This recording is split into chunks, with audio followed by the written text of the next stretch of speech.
Bonjour à tous, on va faire une petite vidéo, je vais essayer de faire ça, une vidéo de prise en main du Sony Xperia 1. Donc c'est le modèle le plus entrée de gamme. En fait on voit que c'est vraiment un mini Xperia S. En fait, toute la gamme est un peu a le même design et de tailles différentes. Donc là on est sur un produit donc vraiment entrée de gamme. Donc là il est en noir et rose. Il sera disponible tout en noir, tout en blanc, noir et rose et noir et jaune si j'ai tout compris. Donc pour les spécifications, bon, on va déjà faire le tour de l'appareil. Sur le haut, on a un jack et ce qui semble être un deuxième microphone de régulation de bruit. Sur la tranche droite, hop, le bouton power, les boutons volume et très intéressant, un bouton photo. Donc Sony confirme son envie de faire des photophones un peu. En dessous, le micro. Sur la tranche gauche, le micro USB. Et ben voilà. Au dos, le brandage Xperia, le logo, un petit haut-parleur, l'APN de 5 mégapixels et son flash LED. En façade, c'est vous montrer, on a cette barre transparente, je sais pas si on voit, et en fait c'est simple. Si je mets ma main à travers, on voit il y a vraiment rien, c'est vraiment transparent. Il y a visiblement il y a quelques petits difficiles à voir, quelques petits en fait points, on dirait certainement des connectiques, il doit y avoir l'antenne qui est en dessous. Et donc à l'intérieur, il y a les touches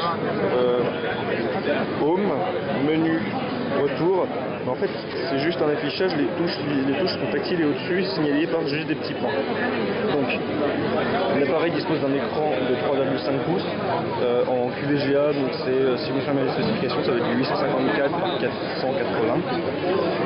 Donc 3,5 pouces, oui, ça fait petit, mais il ne faut pas oublier que ça reste la résolution, par exemple, la taille d'écran par exemple d'un iPhone. Donc, si, voilà, arrivé dans l'application SMS, pour voir qu'on a quand même bien un clavier QWERTY, full clavier quoi, et donc pas un clavier T9. Bon, on peut personnaliser, changer les langages, tout ça. Bon, on retrouve la nouvelle surprise Sony qui est dans la lignée de la précédente et qui est vraiment bien faite. Comme Sony sait le faire, c'est un téléphone qui est relativement fluide, bien optimisé. Je vais vous montrer About Phone. Donc là on est sur une version Gingerbread 2.3.7, mais bien sûr toute la gamme des nouveaux Sony, tout comme la gamme 2011, recevra des mises à jour ICS. Donc son numéro de modèle pour savoir c'est le ST25i qu'on connaissait avant avec les leaks comme le Iquan. Voilà. Donc qu'est-ce qu'il faut vous dire sur l'appareil? Donc les mêmes caméras frontales, je sais pas si on arrive, voilà. Ainsi que capteur de luminosité, capteur de proximité, donc tout ce qu'il faut. Il dispose d'un appareil photo 35 mégapixels avec capteur Eximor. L'application en elle-même avec le bouton photo au-dessus, donc si je peux prendre.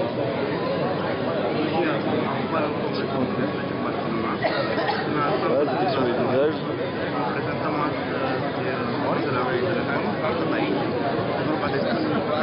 Je dépend de leur doté, je sais pas comment ça marche, je ne peux pas prendre de photos, il faut faire étrangement. Peut-être que je prends des photos sans savoir depuis tout à l'heure. Non, visiblement j'ai pas pris de photos. Alors, retour. Bon, non, j'ai pas refait retour.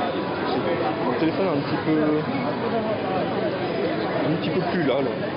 J'ai un don pour faire bugger des applications aujourd'hui. Bon, on se close, vous allez répondre et puis... Ok, bon, on verra ça plus tard. On verra pas ça du tout, à mon avis. Niveau de ce qui est d'interne, il y a 1 Go de mémoire, 16 Go de stockage, avec un processeur double cœur 1 GHz made in Sony. Là, on ne s'est pas fourni chez les autres constructeurs, c'est du Sony maison. Qu'est-ce que je peux vous montrer d'autre? Ah oui, donc pas de port SD card, c'est 16 Go et c'est tout. Et si je me souviens bien de la micro SIM, là, parce que m'a dit le monsieur. Donc après on retrouve toutes les applications intégrées par Sony dans son UI, donc les applications Mini Music, les connected devices pour le partage DLNA, des applications dont je n'ai jamais trop compris l'intérêt aussi, mais pas mal de choses axées sur le réseau social, du Liveware Manager, ça c'est pour les connexions, les appareils appareils connectés, la gestion des appareils connectés. Donc là c'est vraiment un appareil très sympa pour un entrée de gamme. Il est extrêmement bien fini, il est très joli. On a vraiment l'impression d'avoir en main un mini Xperia S. Donc celui-ci devrait être disponible Q2. Je ne sais pas si ce sera début Q2, fin Q2. On attend certainement pour Sony, peut-être pour fin avril ou courant avril, j'espère en tout cas. C'est un excellent téléphone entrée de gamme. Pour le prix, j'en ai pas d'idée encore. On a eu quelques leaks à 262, quelque chose comme ça. Je pense que c'est un peu plus cher comme ça en France, mais ça devrait être un téléphone dans les 300 €. On n'a pas voulu me dire grand chose ici, donc tout ce qui est à savoir, c'est que chez Sony, ils le considèrent vraiment comme l'entrée de gamme. Le milieu de gamme étant le Sony Xperia P, dont je vais faire une prise en main après. Donc voilà, merci de m'avoir regardé pour cette prise en main du Sony Xperia U, un excellent petit smartphone. À bientôt sur Android.